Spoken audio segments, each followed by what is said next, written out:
Hello everyone, আজকে কোজাগরি লক্ষ্মী পুজো। তো চলো রেডি হওয়া যাক। Get ready for Kojagari Lakshmi পুজো। ঘরোয়া পুজো মানে নিজের ইচ্ছে তাই করি, তো সেই কারণেই কিছুই সাজবো না সেইভাবে। ঘরোয়া একটা শাড়ি পরে নিয়েছি, আর এদিকে একটা হার, আর একটু কাজল, আর লিপ বাম, আর একটা ছোট্ট টিপ, আর কানের দুল তো পরতেই হবে, মাস্ট।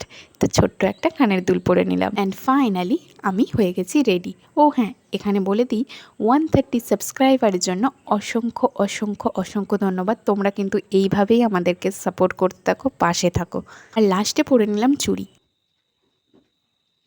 আমাদের পেঁচা, আর এই হচ্ছে তোমাদেরকে তো দেখিয়েছিলাম ঝাড়ার সময়। এই দেখো মা লক্ষ্মী, মা লক্ষ্মীর মুখটা দেখা। এরপর বোন আর আমি মিলে মা লক্ষ্মীকে নিয়ে চলে গেলাম সিংহাসনে।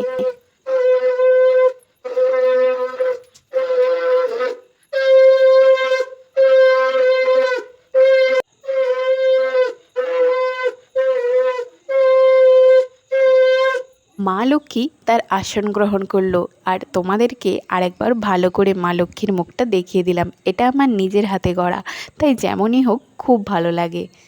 দোআঁশ মাটি দিয়ে কি আর মূর্তি গড়া যায়? তার জন্য তো এঁটেল মাটি লাগে, কিন্তু আমার এই দোআঁশ মাটিতেই মায়ের মূর্তি গড়ে উঠেছে, এই কারণেই আমার খুব ভালো লাগে।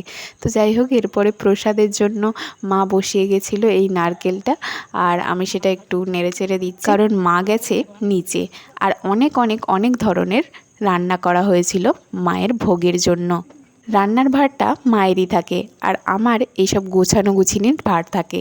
তো দেখো, এদিকে পঞ্চপ্রদীপ, প্রদীপ, এদিকে মালা, চাঁদমালা সব সাজিয়ে নিলাম। তারপর শুরু হলো আমাদের পুজো।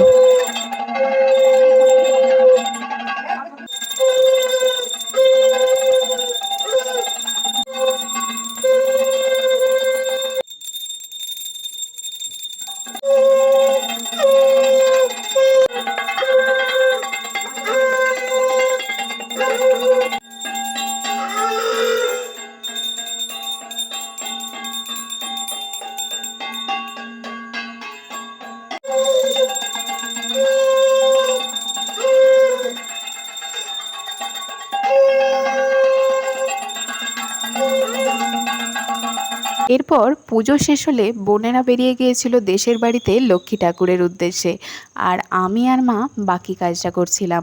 মা দিচ্ছিল ধুনো, আর আমি পড়ছিলাম পাঁচালি। প্রতিবার এই লক্ষ্মী পুজোটা আমিই করে থাকি, তাই এইবারেও ভারটা আমার ওপরেই ছিল। ঘরোয়াভাবে পুজো করি, কোনো নিয়ম আচার এসব মেনে নয়।